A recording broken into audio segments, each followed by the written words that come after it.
भाभी हो तो ऐसी। काव्य के पिता नहीं थे, लेकिन बड़े भाई ने उसे पढ़ाया लिखाया। भाभी भी सोनल को बेटी की ही तरह रखती। लेकिन एक दिन, अरे प्रतीक बेटा, तुम्हारी बहन को एक लड़का पसंद है। उसके घर वालों ने हमें मिलने बुलाया है। ठीक है माँ, शाम को ऑफिस से जल्दी आ जाऊंगा। सभी लड़के वालों के घर जाते हैं, जहाँ काव्य की भाभी घर देखकर, अरे माँ, काव्य ने तो बड़े घर का लड़का पटाया है। वाह क्या शानो शौकत। ना कर जाकर गाड़ियां तो इतनी हैं कि पूछो मत, और एक ही कॉलोनी में 4-4 घर। माँ जी, आपकी बेटी के तो मजे हैं। काव्य के होने वाले ससुर कहते हैं, देखिए मेरे बेटे के लिए तो एक से बढ़कर एक रिश्ते आ रहे थे, लेकिन वो है कि काव्य से शादी करना चाहता है। देखिए मेरे पति नहीं है, जो है वो बेटा ही है, तो आप इसी से बात करिए, जो भी लेन देन करना है। नहीं नहीं, भगवान का दिया सब है हमारे पास, आप लोग बस संस्कारी बहू दे दीजिए। घर आकर सब काव्य को बधाई देते हैं।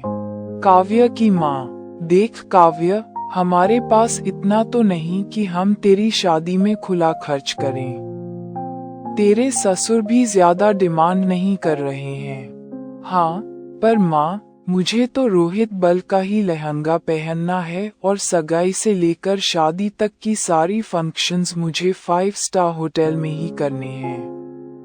भाई बहन की बात सुनकर कमरे में चला जाता है। क्या हुआ जी, परेशान क्यों हो गए? अरे वो काव्य देखो ना, हर जिद पूरी की उसकी, फिर चाहे वो महंगे कॉलेज हो या फिर कुछ और, लेकिन इतनी जल्दी इतनी अच्छी तरह से शादी करना। देखिए भगवान का नाम ले, सब ठीक हो जाएगा। मेरे गहने हैं न, वो मैं काव्य को दे दूंगी, लेकिन बाकी का खर्च, हाँ चलो वो मैं देख लेता हूँ। पीएस के लिए अप्लाई कर देता हूँ।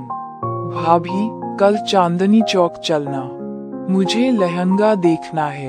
हाँ दिव्या, ले जाना इसे, और सन 8000 से ज्यादा का लहंगा न लेना काव्या। हाँ हाँ माँ, लेकिन बाजार में काव्य को तो इतने में कोई लहंगा पसंद नहीं आता। अरे भैया, वो वाला दिखाओ ना। अरे वो तो 25,000 का है। बहन जी, अच्छा दिखाओ तो। दिखाने के भी पैसे लगते हैं क्या? काव्य लहंगे की चुन्नी सर पर डालती है, और उसे लहंगा पसंद आ जाता है।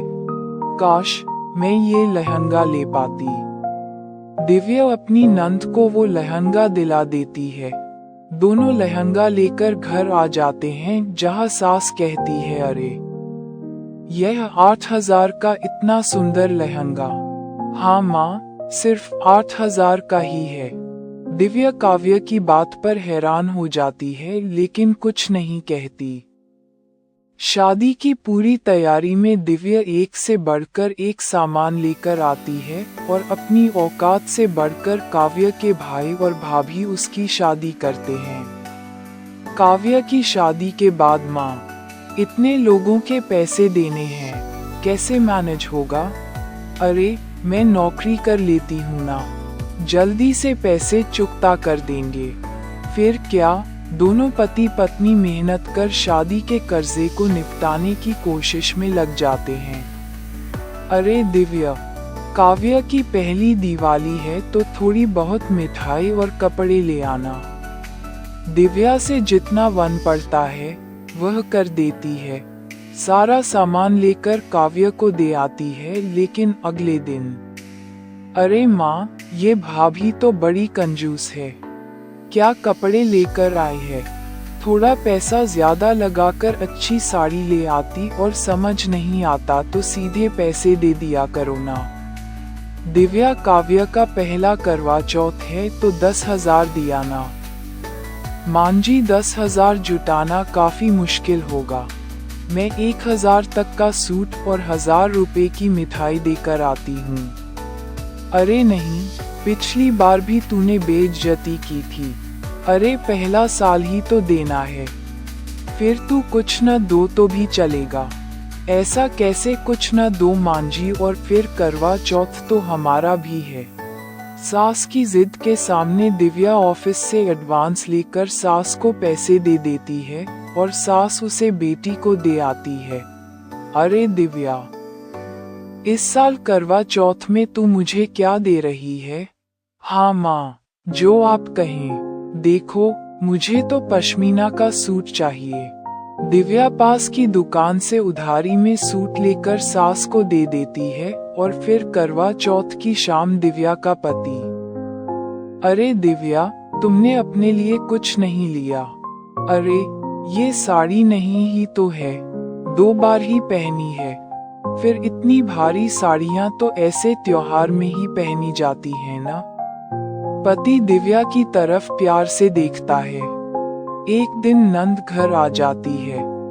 अरे भाभी, क्या बात है? मेरे जाने के बाद आपने तो मेरी अलमारी में कब्जा ही कर लिया है। हाँ दिव्या, बस ऑफिस जाना होता है तो रोज नए कपड़े कहाँ से लाऊं? तुम्हारे कपड़े ही पहन कर जाती हूँ। हाँ हाँ, पहन लो कुछ दिन। वैसे भी मैं ले जा रही हूँ इस बार अपने सारे कपड़े। अरे, लेकिन तेरे ससुराल में तो सिर्फ साड़ी ही पहनते हैं ना। तू ये सूट का क्या करेगी? अरे वो तो जब सास ससुर गांव जाएंगे तब पहन लूंगी ना। काव्या अपने सारे कपड़े लेकर ससुराल जाने की तैयारी कर रही होती है कि तभी सास दिव्या से कहती है, अरे दिव्या, काव्या को कुछ देना होगा। पहली बार मायके से ससुराल जा रही है। कायदे से तो उसके पूरे घर को कपड़े देने की प्रथा है, लेकिन चलो अब तुम लोग नहीं कर सकते तो। दिव्या अंदर जाती है और अलमारी से वो साड़ी निकाल कर लाती है जो कभी उसके पति ने उसे गिफ्ट की थी। माँ जी, ये नई कोरी साड़ी है, ये आप काव्या को दे दीजिए। नहीं नहीं, इस बार तो मेरे पति के भी कपड़े दो। मेरे ससुराल में प्रथा है कि दोनों के कपड़े आते हैं, लेकिन इस बार दिव्या काव्या की मांग को पूरा नहीं कर पाती है, जिसके बाद काव्या दिव्या को गुस्से में कह देती है, भाभी, बुरा नहीं मानना, एक बात करनी है। बोलो ना काव्या, बुरा क्यों मानूंगी, क्या बात है? क्या हुआ? आप लोगों को तो समाज का कोई डर ही नहीं है। नंद आए है तो उसकी सेवा करें, उसे गिफ्ट दे, पैसे दे।